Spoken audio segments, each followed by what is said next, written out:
Oi, gente, tudo bem? Eu espero que vocês estejam bem. Estamos aqui para mais um estudo da evangelização. Antes, eu quero que a gente tire aquele minutinho para mentalizar em Jesus, na espiritualidade amiga, em Deus. Agradecer por essa oportunidade de a gente continuar se comunicando, estudando e pedir que a gente aproveite o melhor desses vídeos, dessas aulas, que a gente possa utilizar isso para o nosso bem.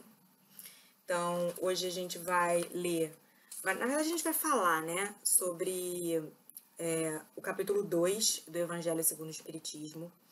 Esse capítulo tem como título Meu Reino Não É Deste Mundo. Meu Reino Não É Deste Mundo é um trecho de uma conversa entre Jesus e Pôncio Pilatos. Jesus tinha acabado de ser capturado pelos judeus e pelos romanos, e tinham interrogado ele já, e Pôncio Pilatos vai conversar com ele, porque ele quer saber se ele se autodenomina o rei dos judeus. E aí a resposta de Jesus é a seguinte: meu reino não é deste mundo. Se o meu reino fosse deste mundo, a minha gente houvera combatido para impedir que eu caísse nas mãos dos judeus. Mas o meu reino ainda não é aqui. Então Pôncio Pilatos questiona novamente: és, pois, rei? E Jesus responde: tu o dizes, sou rei. Nasci e não vim a este mundo, senão para dar testemunho da verdade. Aquele que pertence à verdade, escuta minha voz. Isso é um trechinho do Evangelho de São João, e descreve esse momento, né? Que são alguns dos momentos que vão levar depois Jesus a ser crucificado. E esse questionamento vem porque existia uma profecia que entre os judeus nasceria um rei, um homem enviado por Deus, para que libertasse o povo judeu da opressão. O povo judeu vinha de muitos séculos de exploração, e eles imaginavam que esse rei seria um grande guerreiro que chegaria com um exército imenso e acabaria com os seus inimigos.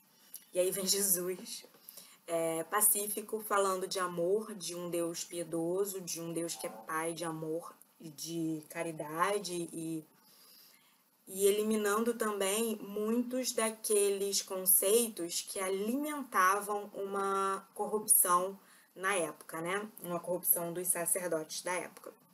Sei que eu tô indo um pouquinho longe, mas eu acho que é legal a gente entender mais ou menos o que acontecia naquele momento.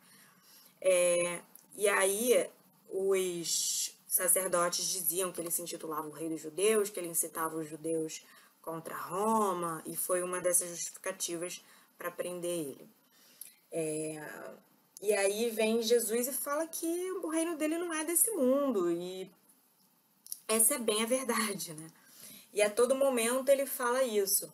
Mas o que ele quer dizer com o meu reino não é deste mundo?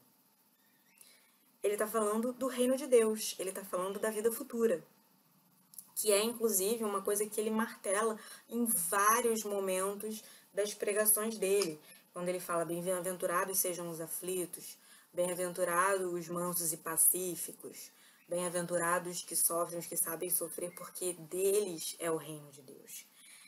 O que é o reino de Deus? É a vida futura, é a vida do espírito, no plano espiritual, é a vida real. E quando eu digo vida real, é o seguinte: não que isso aqui não seja real, mas no espiritismo, o ensinamento que a gente tem e o que a gente acredita é que assim, o espírito nasce. Ele nasce e a vida dele é de milênios, incontáveis tempos. E no meio dessa vida, ele tem algumas encarnações, para ele aprender a evoluir, para ele aprender a ser melhor, para ele aprender a ser mais bondoso e aprender a atuar de acordo com as leis de Deus, para aprender a respeitar as leis de Deus. Então, essas encarnações, elas fazem parte de pequenos momentos da vida de um espírito. Mas a vida do espírito, ela é muito maior do que isso. Muito maior do que esses pequenos momentos. E foi muito isso que Jesus quis explicar pra gente, e quis explicar para aquele povo para quem ele estava pregando, que somos nós, né, em outras encarnações, e que esses ensinamentos vêm se perpetuando. Então, quando ele fala, meu reino não é deste mundo, ele está falando isso, que o planeta Terra ainda não era o reino de Deus.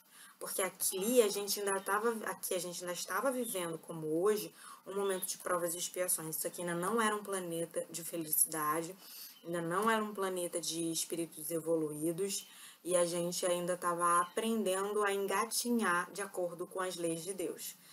E ele veio para dar testemunho do que é viver de acordo com as leis de Deus. E aí é isso que ele fala quando ele quer dizer: o meu reino não é deste mundo.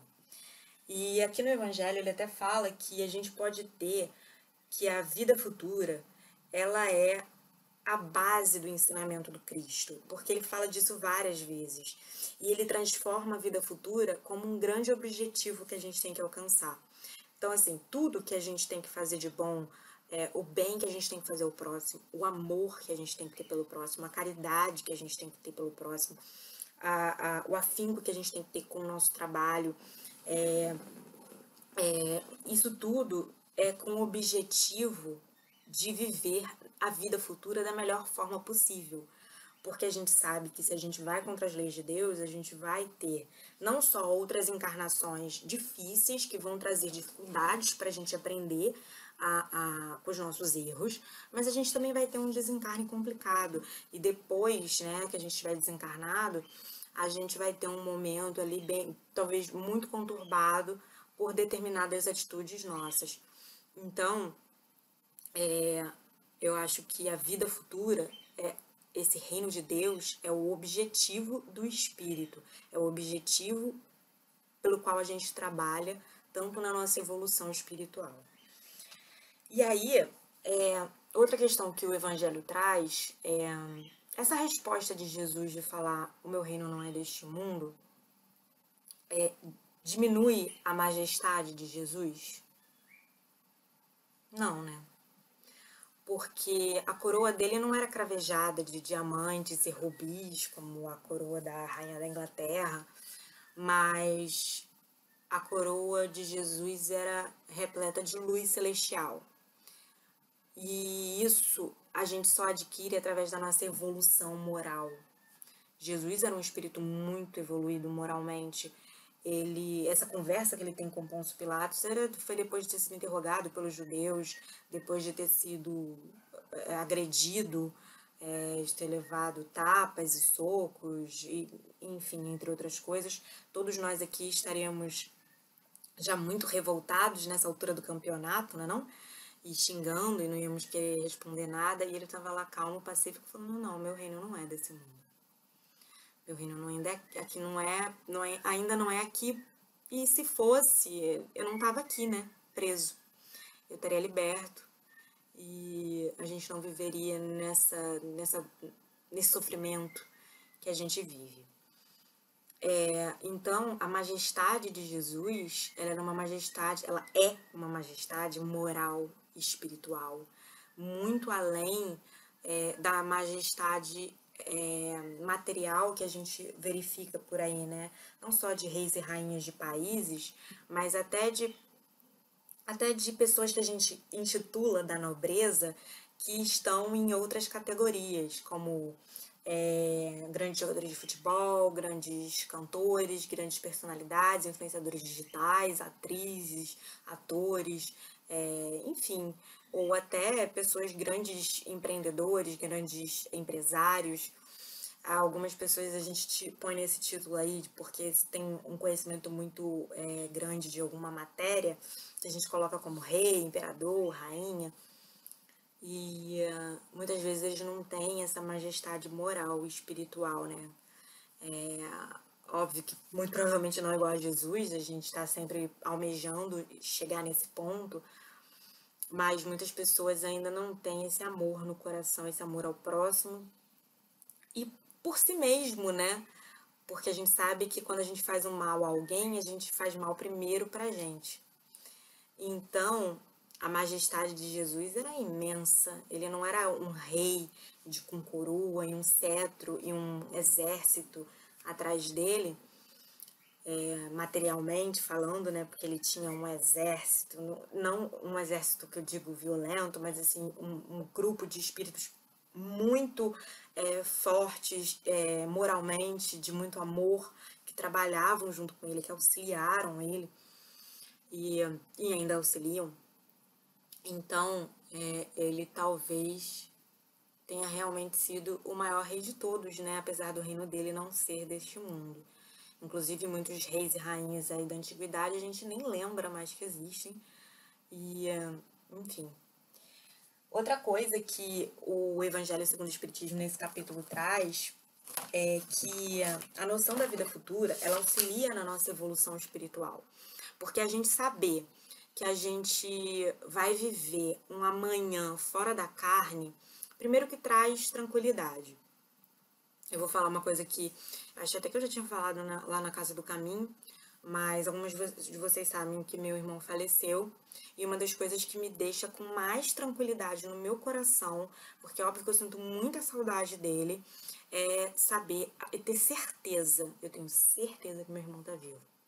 Tenho certeza que ele tá vivo em espírito, que ele tá bem, que ele tá amparado por Jesus, pela espiritualidade, que ele está trabalhando pelo bem, que ele está atuando no bem, que ele é amado e que ele sabe o quanto ele é amado e que eu sei que ele me ama. Então, muitas vezes eu falo dele no presente, não falo, ele era, ou ele foi, porque eu tenho a certeza concreta de que ele está vivo.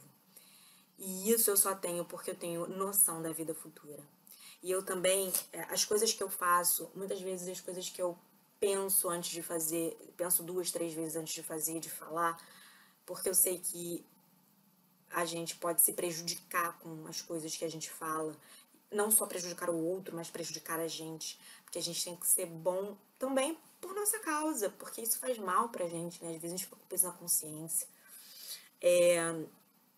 E também ameniza, né, as dores. A gente saber que a gente vai encontrar de novo com os nossos queridos, nossos amigos, nossos familiares. A gente saber também que essas dificuldades todas, como essa pandemia, ou como uma doença, ou uma dor, isso tudo passa. E que Deus tem alguma coisa muito maior e muito melhor planejado pra gente. Porque Ele nos ama, porque Ele é amor, que Ele é um Pai bondoso e misericordioso. E aquelas pessoas que não acreditam na vida futura, e eu não tô dizendo que são todas, tá? Por favor, não vamos generalizar, porque a gente sabe que tem muita gente que não acredita e que faz coisas muito legais, que auxilia os outros, que vive uma vida boa, mas muitas vezes a pessoa que não acredita na vida futura, ela acaba vivendo muito pela matéria, né? Muito de, tipo, por ter, por obter, por conquistar coisas, dinheiro, matéria. Não que seja ruim ter coisas, não. A gente trabalha para viver uma vida confortável. Deus enviou todos esses espíritos inteligentíssimos para criar a tecnologia que a gente tem hoje para ter coisas como as boas, para que a gente possa ter uma vida confortável. Mas eu tô falando do excesso, de só pensar nisso, de não querer dividir, de não pensar no próximo. E eu acho que a vida, sem a noção de vida futura, que é uma das coisas que o Evangelho fala e eu concordo, muitas vezes traz essa noção materialista. Então, é muito importante a gente saber que tudo que Jesus nos ensinou aqui na sua vida, na sua breve passagem encarnado na Terra, é para nossa evolução e nos auxilia. E se a gente tem certeza e tem fé nisso, isso traz pra gente uma calma no nosso espírito. Outra coisa que é bem legal nesse capítulo é o item 8. Não dá para eu ler ele inteiro, porque vocês vão dormir, vão parar de assistir.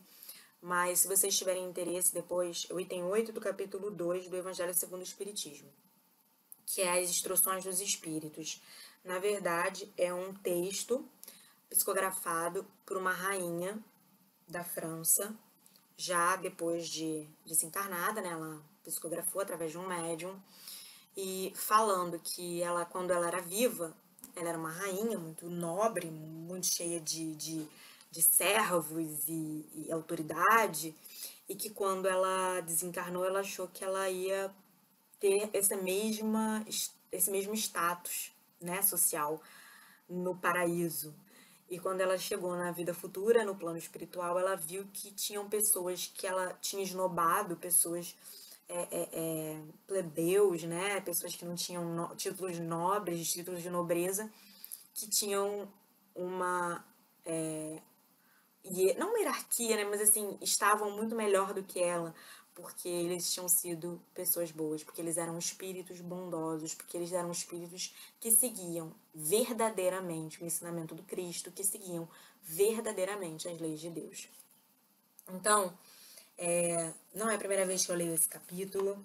Eu já li o Evangelho algumas vezes. Eu acho que eu falei isso na Casa do Caminho, nas nossas aulas de evangelização. O Evangelho me salvou mais vezes do que eu posso imaginar e falar aqui.